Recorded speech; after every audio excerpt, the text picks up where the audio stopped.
Hi guys, it's Mother Goose here, raw and real. So I had a thing that I wanted to share with you guys about a breakdown that I did last night. I was doing this talk, so here we go. So I want to tell you why I think what leads to that. So as a child is growing up, a little child, 7, 8 years old, and an incident happens. Somebody bothers them, right?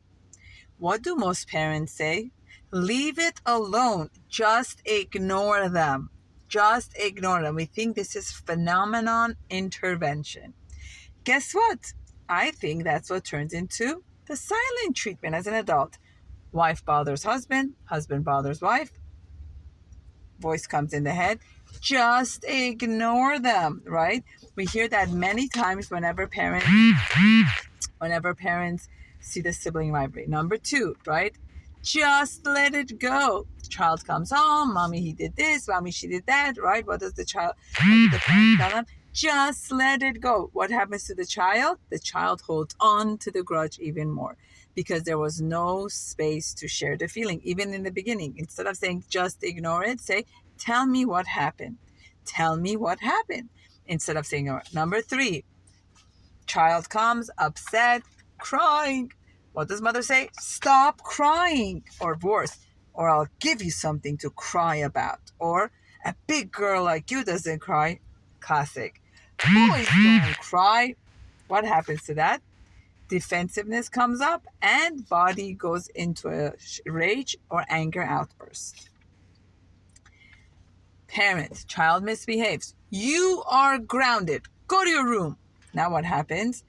You felt big feelings, you were crying, grounded is considered as a punishment, being alone is considered as a punishment, big feelings are considered as a punishment. Now as an adult, they're trying to teach you grounding technique. Obviously, you're going to have reaction to it because that intervention was used for you to punish you.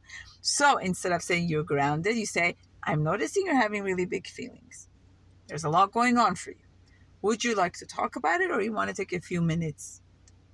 I could sit next to you in the couch, we could sit in the front yard, or you could have some time by yourself. What works for you? Instead of punishing. Child talks about something that really bothered them. Parent, it's not a big deal. What happens? The child goes into a shameful experience that it's not a big deal, so I'm not a big deal. So then hurt comes following that. So instead of saying, let it go, it's not a big deal, you say, tell me what happened. That's it. And last, stop being so dramatic.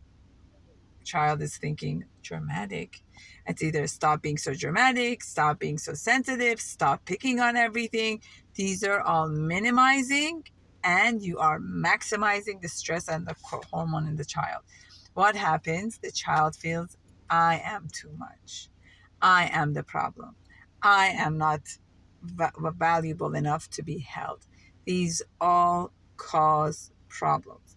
Where instead, when we go into the space of, instead of saying ignore it, saying to the child, saying to the child, if they're not willing to play with you kindly, you have 2 choices. You can try or you could take a break for now. Just let it go. It seems like what happened really bothered you. Would you like to talk about it? You want to write about it? How can I be of help to you? Instead of stop crying, I'm noticing you're having such big feelings. Do you want to talk with me about it? Instead of, you are grounded. Do you want to take a few minutes? We could breathe together. Do you want to write about it? Instead of, it's not a big deal. It seems like it was a big deal for you. And instead of stop being so sensitive, stop being so dramatic, stop picking on everything, it seems like this is something that really bothered you. Let me know what you think of my intervention and what leads to what. Let me know your thoughts. Thank you for watching.